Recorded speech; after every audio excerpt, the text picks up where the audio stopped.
as football returns around the world, a new league is starting to rear its beautiful little head. It's the Saudi Pro League. And I got my matchday number 1 predictions coming at you next.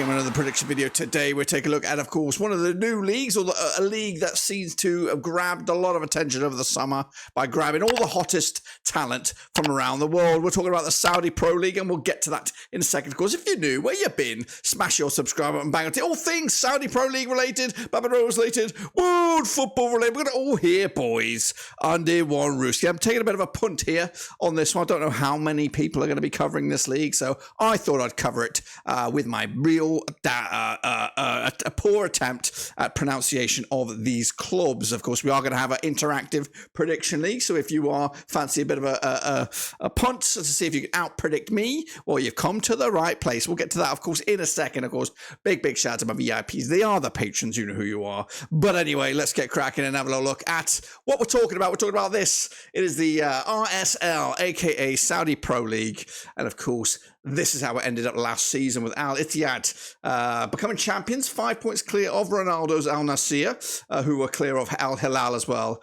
But of course, champions managed by Nuno Espirito Santo will fancy the chances again. But this is a new kind of rebirth this summer with a whole host of talent coming through the doors and still going to come through the doors deep into the month of September, as the transfer window, I've been made aware, will go on long after that of course, the rest of the world. Of course, these are the clubs here. I would go and pronounce them, but we will cover them later. But here they are. There's 18 of them. Who's your favourite? I've gone with Al-Wehda for me. Of course, they've got the really coolest, the best logo in town, but they are managed by ex-Blackburn Rovers player, Georges Donis. So they've got my pick. They haven't got any quality players, so they should be in and around mid-table. I have done a prediction video on where about these clubs will finish this league in this season, but check it all out if you've got time to do just that. But anyway, this is, of course, how the new league looks. Everyone has a chance to become champions. A lot of clubs have invested with some mega talent. We get players, not people over the hill. We are getting some veterans, but we are getting some players around about the 29, 30, 31 mark, making humongous salaries in the Middle East, of course. But anyway, here is that link to that Saudi Pro League prediction league. It is free. What you're going to do is just hop over there, pick your team, who you think will win at each and every game, and of course we'll do a tally next week, of course, and then we'll keep on building throughout the season. That's right. So that's, of course, some of the admin. Let's get, of course, into the games. This is the first round of matches, and we're going to do them one by one, of course, with my little data analysis and, of course, my prediction at the end. So here are we. Kicking on off with the first one. It's Al-Ahli up against Al-Hazem. That's right. That kicks all off on the 11th of August. That's right. Now, these two sides, according to my data, have played 99 times since 2014. They've, of course, 6 victories for Al-Ahli. Of course, with just one win for the visitors, Al-Hazem, of course. Their biggest win, their only win, Al-Hazem, the visitors, over the hosts, of course, 2-1 it was. They've only scored 8 goals against their opponents, scoring working out around about 0.89 on average when, of course, these two sides have played. However, the hosts, of course, with the biggest victory, 4-2 win over Al-Hazem, scoring 16 goals in those 9 games, work out around about 1.78 goals a game, a ratio. Last time we played each other, of course, over in Al-Ahli, of course, in Saudi Arabia at the King Abdullah Sports City. That was, of course, a 1-0 win. That was back when both sides were in Division 1.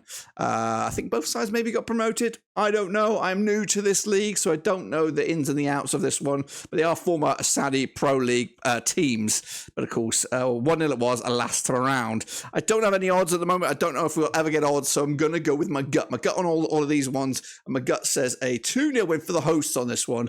Get themselves off to a flyer as, of course, the new season kicks off.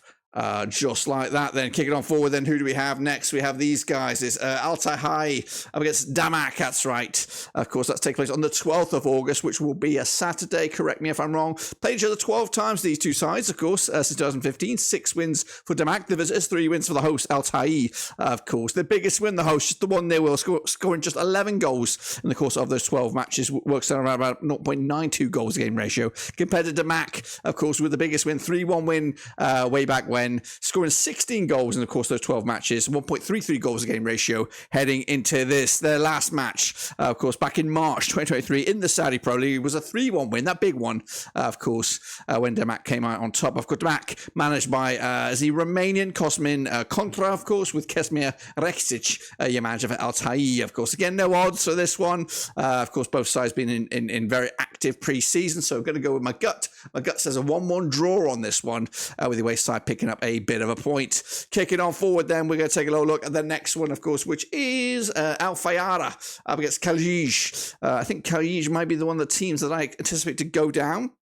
But anyway, this game will take place on the 12th of August at the Al Majmara Sports City Stadium, of course. Al-Khaleej, the visitors, coming into this on 67% form at the moment. Of course, playing each other 5 times since 2020. The hosts picking up 3 wins. The visitors just the 1 win and 1 draw between them. The biggest win, though, for the hosts, a whopping 5-0 win. They've actually scored 11 goals in those 5 matches. Works out around 2.2 goals a game when these two sides have locked horns. Next up, of course, we have the visitors. Of course, the 1 win over the course of the hosts. 3-0 it was, scoring just 6 goals in those 5 games, 1.20 goals a game ratio at the moment. Of course, coming at you last time around over at Al-Fayha, it was a big 3-0 win for the visitors. That was back in the Saudi Pro League back in April this year. Can they do a repeat? We'll have to see about that, of course. Again, no odds on this one, so we're going with my gut. I'm going with the 1-0 win for the hosts, of course. Bit of a turnaround, perhaps, and we'll see if I'm right. And of course, if you are too. Next up, of course, we have these boys, and that's Al-Raed up against Al-Wehda, my boys. Of course, let's see how we get on.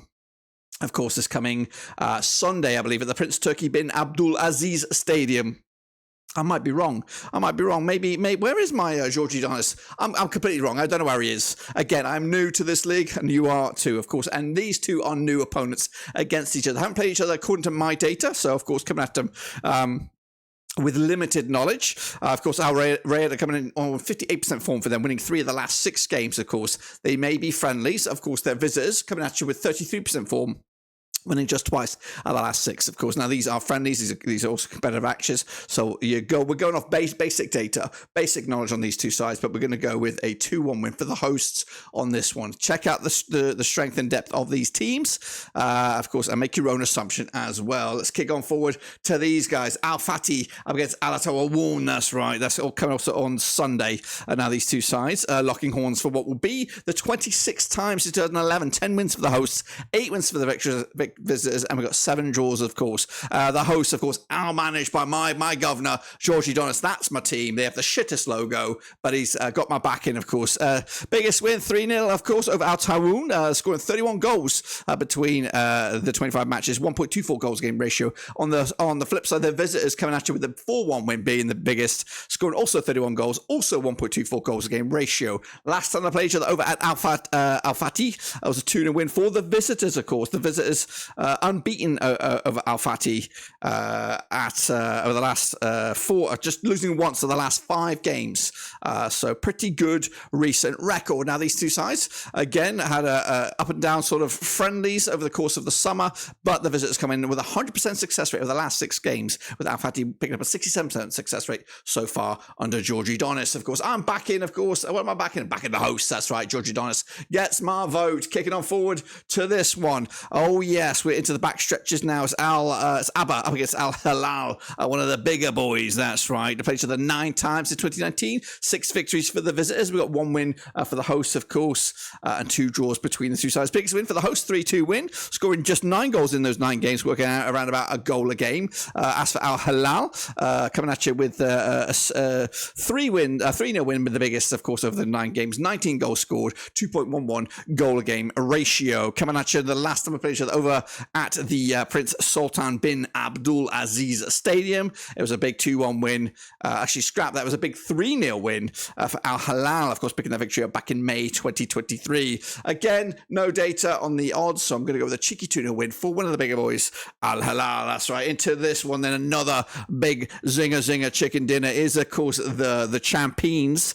Of course, it's Al-Raed up against the champions, Al-Ittihad, of course, managed by Nuno Espirito Santo. Ronaldo coming at you, looking very, very good at the moment. Played each other 24 times, these two sides, 2012. 4 wins for Al-Raed, 12 wins for the visitors. And we've got 8 draws, of course. The biggest win for the hosts, of course, 3-1, scoring just 28 goals in those 24 matches, working around about 1.17 goals a game compared to the visitors. 6-2, the biggest win, 44 goals scored in the 24 games, 1.83 goals a game ratio. So very, very much fancied heading into this. The hosts, if anyone wants, are the last 6 between these two sides. The last time they played each other, though, over Al-Raed, it was a 1-0 win for Al-Ittihad back in September 2022. Going to go with a similar sort of scoreline, 2-1 win for me for the visitors on this one. What do you think? Let me know down below. Of course, kicking on forward to one of the final couple of games here now, shall we? Of course, it's Al-Shabab, of course, up against Al-Okhdood, who I think are going to be my tip for the drop. Correct me if I'm wrong, I can't remember.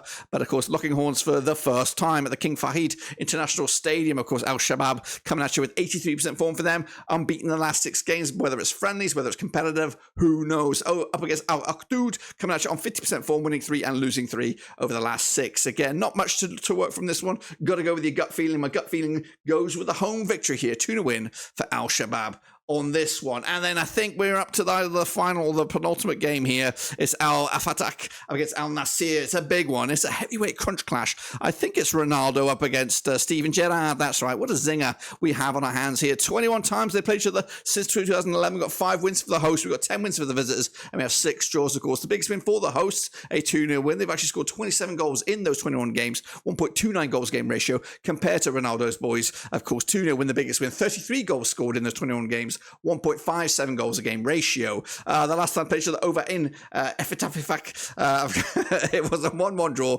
back in May 2023. In fact, the away side's only won once at the last 6, and that's all the way back in October 2021. So Ronaldo's boys have got a lot of work to do if they're going to be serious contenders here. They've actually been playing in the Arab Cup, I believe, picking up a couple of wins, or at least unbeaten run over the last 3 games as well. But I'm going to go with a 2-1 win for the away side here, which of course is Ronaldo's boys, getting one over Steven Gerrard as well. And that, my friends, is my first ever prediction for the Saudi Pro League. Let me know your thoughts and opinions down below. Do you agree? Do you disagree? Of course, let me know, of course, in the comments. And also get involved with the Super League, which, of course, I'll be showing you in just a second. This is what I think the table will look like myself, with Al-Hilal top of the table after the first match day. Of course, it doesn't really matter at the moment, but, of course, already maybe some indications of who will struggle and who will, of course, succeed. And, of course, there is that link, cut.ly/Saudi Pro League or Saudi Pro. Get in amongst it. Get in there. It is free. And, of course, I will be in there, you'll be in there, and we'll see how well we get on. But until then, guys, subscribe, thumbs up, smash the little bell. Of course, we've been non-stop all the way through to the end of the season here for the Saudi Pro League. Can Ronaldo's boys get in the mix? And what about Georgie Donis and his boys? Are they contenders, or are they just here to make up the numbers? We'll take a little look at how we all got on next week. But until then, guys, subscribe, thumbs up, and of course, hit the little bell. Until then, we're out of here.